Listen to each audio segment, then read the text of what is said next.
Em 2018, os casos de violência contra jornalistas aumentaram em 36%, segundo um relatório da FENAGE, a Federação Nacional dos Jornalistas. Esse aumento esteve diretamente relacionado a 3 eventos: a prisão de Lula, a eleição presidencial e a greve dos caminhoneiros.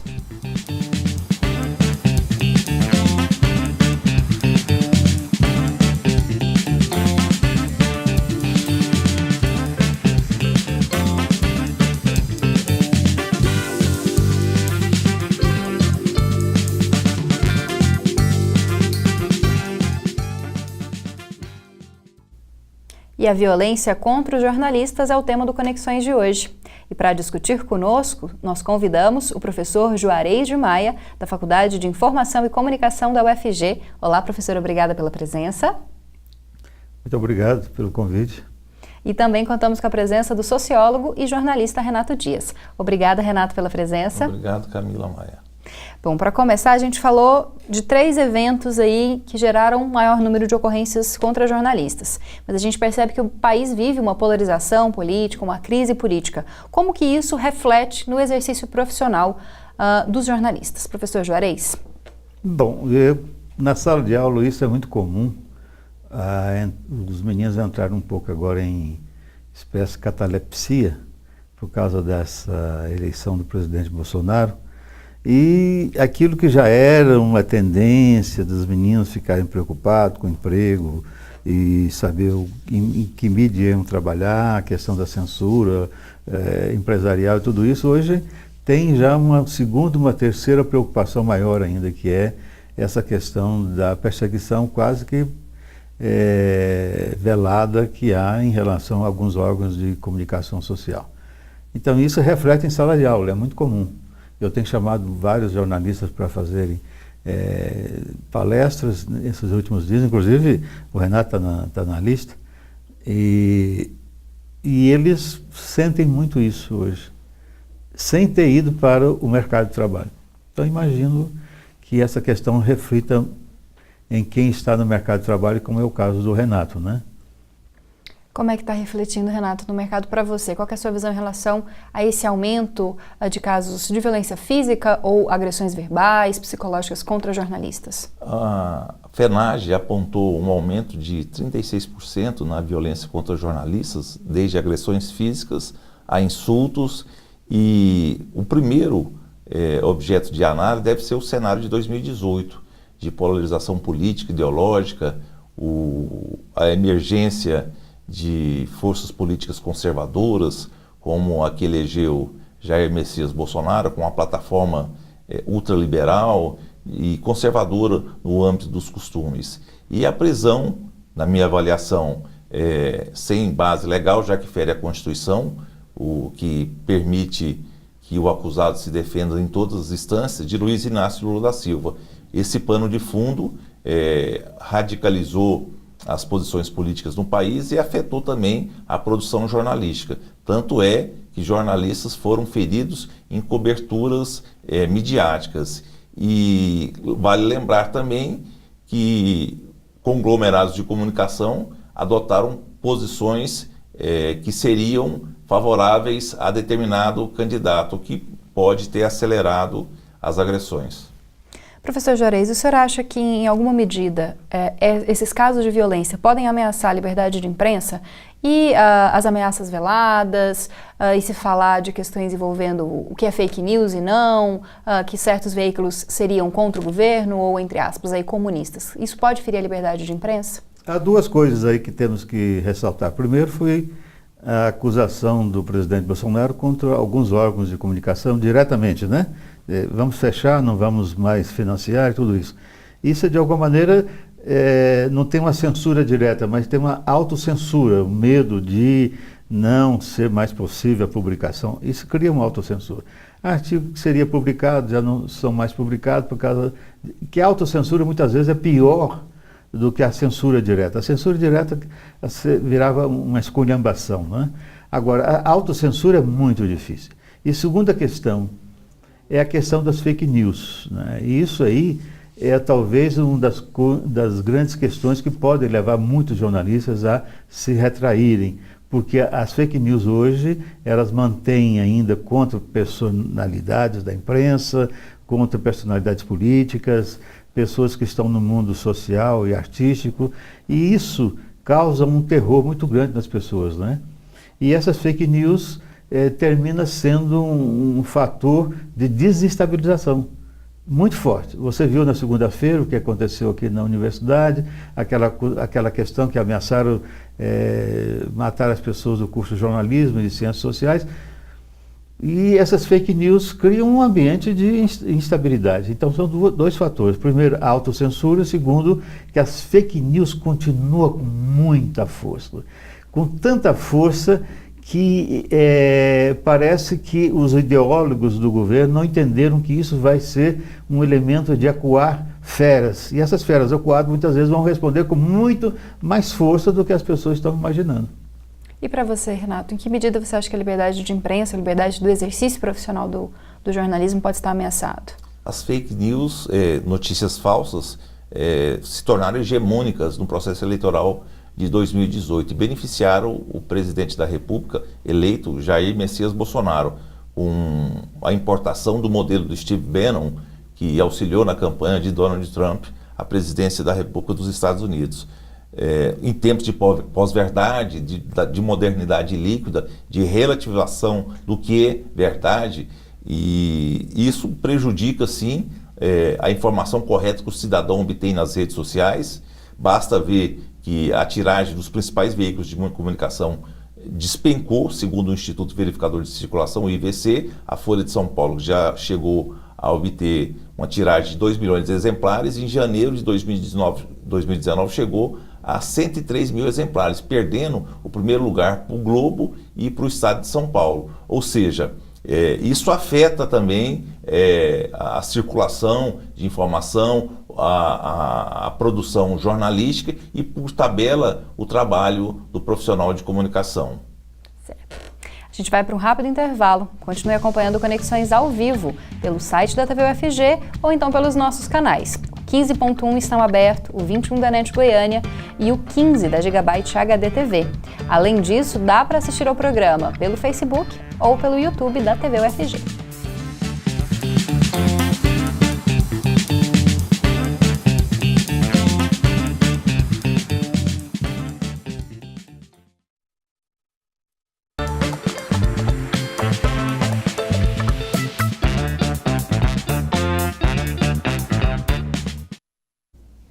Estamos de volta com Conexões e hoje nós falamos sobre violência contra os jornalistas. Estão aqui conosco o professor Juarez de Maia, da Faculdade de Informação e Comunicação da UFG, e também o sociólogo e jornalista Renato Dias. Bom, a gente falou um pouquinho da autocensura, né? O professor Juarez falou um pouco. Como que a autocensura, essa pressão profissional dos veículos, ou a pressão que é exercida sobre esses veículos e que acaba refletindo no trabalho dos jornalistas, ela atua dentro das redações, Renato? A verdade é que a imposição de cortes nos recursos do orçamento do Estado, da União, aos veículos de comunicação, exigindo uma determinada linha editorial, afeta sim a produção jornalística. Uma cobertura que poderia ser crítica, imparcial, tende a ser favorável. Mas o outro fenômeno que atrapalha a produção jornalística nos tempos de hoje é os últimos dias, os últimos suspiros, se é que se pode falar assim, do suporte impresso, com a emergência de plataformas digitais.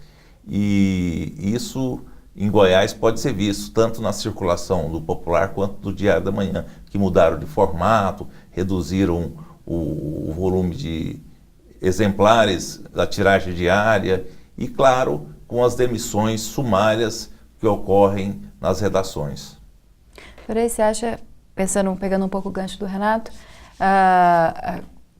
que a gente está passando por um momento de transformação no jornalismo por essa autocensura dos veículos, por esse medo de perder recursos e também, claro, o próprio jornalista com medo de perder o seu emprego, o enxugamento das redações cada vez menores, o jornalista está acumulando cada vez mais funções? Olha, na verdade, é isso que o Renato disse, que quase que o último suspiro, ainda vai demorar um suspirão ainda, mas vai continuar. Mas os que são mais perseguidos são o pessoal de rádio, sabia? Pessoal de rádio do interior. Então, todo dia a gente fica sabendo rádio do interior, tal lugar. Execução, assim, né? Execução, desemprego, ameaça de família. Os radialistas, os jornalistas de rádio do interior, são as pessoas mais perseguidas. Depois, tem uma coisa, eu soube de alguns casos, por exemplo, aqui em estado de Goiás, de jornalistas que trabalham em rádio já há muito tempo, já há mais de 30 anos, são pessoas conhecidas na cidade, bebe, joga futebol com todo mundo e tudo isso, e de repente são ameaçados nos bares, onde estão tomando sua cervejinha tranquilamente, e são xingados por determinado tipo de coisa, e isso foi avolumando em alguns casos que tem alguns que vão entrar na justiça agora contra donos de emissoras, que a maioria desses donos de emissoras são políticos tradicionais, né, no interior, porque pelos xingatórios que receberam, então ficaram preocupados e demitiram essas pessoas. Então, no caso de abuso mesmo, acho que são os mais perseguidos, não estão nas grandes cidades, nas grandes mídias, são justamente os jornalistas e radialistas do interior do país. Esses aí realmente são...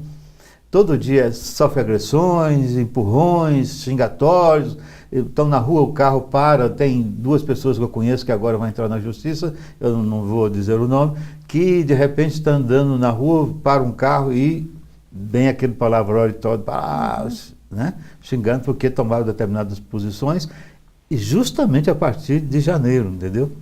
Mas o Camila Maia e Juarez Ferraz, a era Michel Temer deixou como legado para a área de comunicação, por um mercado de produção jornalística, a pejotização.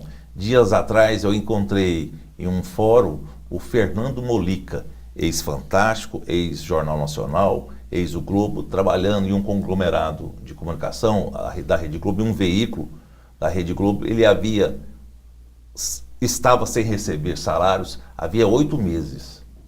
Ou seja, esse processo não afeta apenas os pequenos veículos de comunicação do interior, da capital, do centro-oeste, mas atinge já o eixo Rio-São Paulo também. A Folha de São Paulo, dias atrás, demitiu 20 jornalistas. A Isto É fechou sua redação no Rio de Janeiro. Ou seja, o processo é mais ou menos nacional. Juarez, voltando a uma outra questão, das redes sociais que a gente falou um pouco, né? O que fazer em casos de agressões pela internet? A gente vê, como você mesmo citou, boatos, fake news sobre jornalistas, tentando diminuir a credibilidade de informações que são passadas. O que o jornalista deve fazer em meio a isso tudo? Qual a atitude do jornalista nesse cenário tão incerto? Olha, não tem nada que fazer, porque muitas vezes a própria Polícia Federal, ou por incoerência, ou por incompetência, ou porque não sei o que, não consegue ir à fonte, né? Identificação das pessoas. E citando aí alguns casos, por exemplo, que nós tivemos conhecimento, de fake news contra determinado tipo de jornalista, porque fizeram montagem contra a mulher, contra a mãe, contra o irmão, e tudo essa questão dos costumes. Então, muitas vezes, você não tem nada que fazer. Não tem jeito de fazer, não tem como ir atrás e poder realmente montar uma peça acusatória, como está tentando fazer agora o Supremo Tribunal Federal. Montar uma peça acusatória para poder levar essas pessoas ao tribunal. Então, nesses casos de pessoas mais indefesas, no caso das fake news, que acusam pessoas de determinados tipos de atitudes e tudo isso, normalmente das acusações no interior, principalmente a coisa que mais bate forte é ser corno e ser viado, né? E aí então, isso é muito comum, você não tem nada que fazer, não tem jeito. Mas eu discordo do Juarez Ferraz, se ele me permite. Existe sim um suporte do Estado, a Delegacia dos Crimes Cibernéticos, da Polícia Civil, existe a Polícia Federal, que se quiser, como dizia o velho legista da Unicamp, Fortunato Badam Palhares, não existe crime perfeito. Então, o recurso é ação judicial, buscar elementos comprobatórios e exigir na justiça uma indenização por danos morais, materiais, já que esse 15 minutos de fama do suposto atacante virtual pode dar com os burros na água. Renato, o problema é justamente montar a peça acusatória. A grande parte desses jornalistas, radialistas no geral, não tem como montar essas peças acusatórias. Primeiro que o salário deles não dá nem para pagar um advogado com um mínimo de competência. E aí, então, correr atrás, vão ter que brigar com meio mundo. Agora, nós aqui da capital, do Rio, São Paulo, as grandes capitais, tudo isso, temos condições de fazer isso, pagar um bom advogado, montar peças acusatórias. Agora, a maioria dos pequenos jornalistas que são acusados disso, aquilo outro, que são fake news normalmente contra a moral, a honra deles, da irmã, da mãe, da esposa, eles não têm condições de montar a peça acusatória. Quem tem condição de montar a peça acusatória já chegou num patamar que gostaríamos que fosse para todo mundo, mas não é. Bom, vou ter que interromper o Juarez para a gente chamar o intervalo. A gente volta daqui a pouquinho. Mande a sua sugestão para Conexões no jornalismo@tvufg.org.br ou no WhatsApp 99181 1406.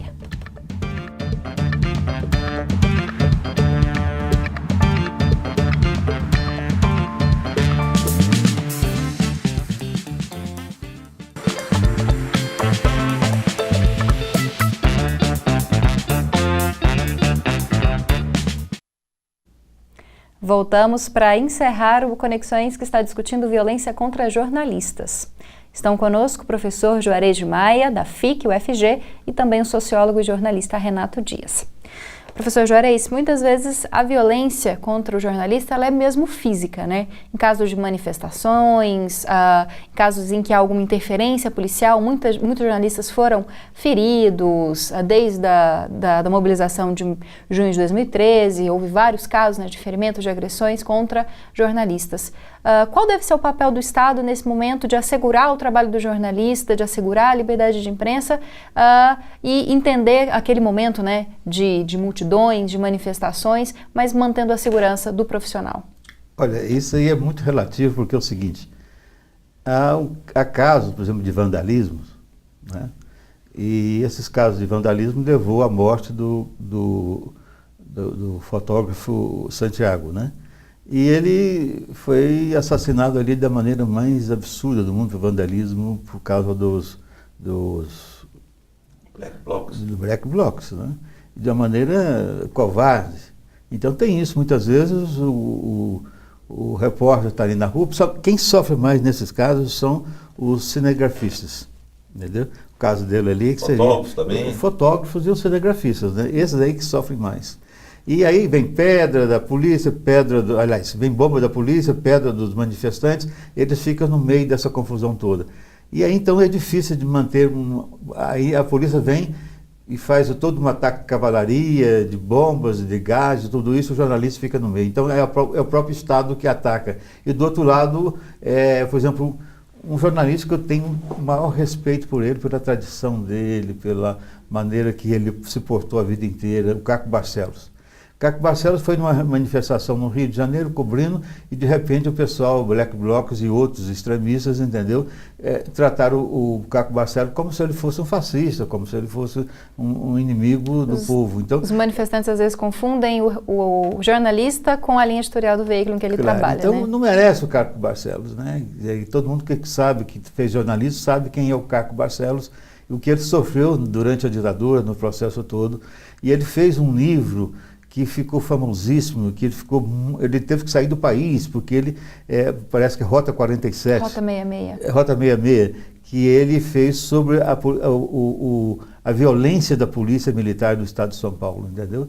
Então, de repente, esse homem que fez tem uma trajetória dessa, é xingado e tratado daquela maneira absurda pelo lado contrário, entendeu? Uhum. Então tem isso também. Então o próprio jornalista, como o caso do Santiago, foi assassinado de forma covarde ali por pessoas extremistas que se confrontavam naquele momento. No caso disso, foi aqueles meninos irresponsáveis, né?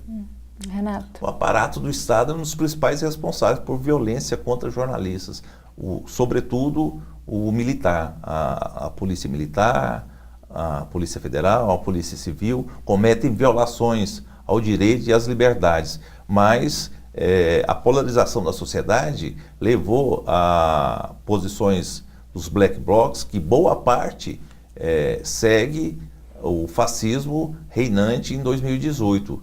Os casos de Black Bloc de esquerda não são extremados e não são hegemônicos, basicamente no eixo Rio-São Paulo. E também basta lembrar que o crime organizado, o poder paralelo, as milícias, exercem uma forte influência no Rio de Janeiro.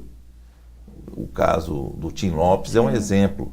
E também de violência contra jornalistas que atuam, e basta lembrar também agentes políticos como o da Marielle Franco, que até hoje não se elucidou e se comprovou que houve fraude, que houve corrupção na investigação do crime. Para finalizar, bem rapidinho, vocês acham que o discurso da base apoiadora do atual presidente, de falar contra o trabalho de jornalistas, de colocar em descrédito o trabalho de muitos jornalistas, pode legitimar violências verbais e até mesmo físicas contra os profissionais? Acho que sim. Isso alimenta a cultura do ódio, da intolerância. E eu aprendi também, existem medidas fáceis para evitar constrangimentos. Deleta no Facebook, corta no WhatsApp, esconde seu e-mail e evite relacionamentos com pessoas com essa cultura da intolerância. Juarez, o que você acha? Com certeza, quando um presidente da República, o filho do presidente da República que é senador, o filho do presidente da República que é deputado, o filho do presidente da República que é vereador, essa familiocracia, quando eles abrem a boca e atacam por todos os lados, isso cria um discurso de ódio que é uma maneira extraordinária. Agora, a bobagem que falou agora o senador lá, dizendo que o Flávio, né, Bolsonaro, dizendo que explodam o pessoal lá de Gaza, da população de Gaza, os palestinos, que se explodam, né? Imagina isso, o que significa isso agora em relação à pessoa que votaram neles, que acompanham a visão deles de árabes. Eles vão ser sempre que se explodam, entendeu? Então isso sinaliza que você está simplesmente consolidando tudo isso, passando a caneta, dizendo, ok, é assim que se faz. Certo. Obrigada, Juarez, pela sua presença mais uma vez aqui no Conexões. Obrigado. Obrigada também, Renato, pela presença. Obrigado, Camila. E o Conexões de hoje fica por aqui. Continue acompanhando a nossa programação. Acesse também nosso site tvufg.org.br e as mídias sociais da TVUFG. A gente tem Twitter, Facebook, Instagram, e YouTube. Eu te espero no próximo programa.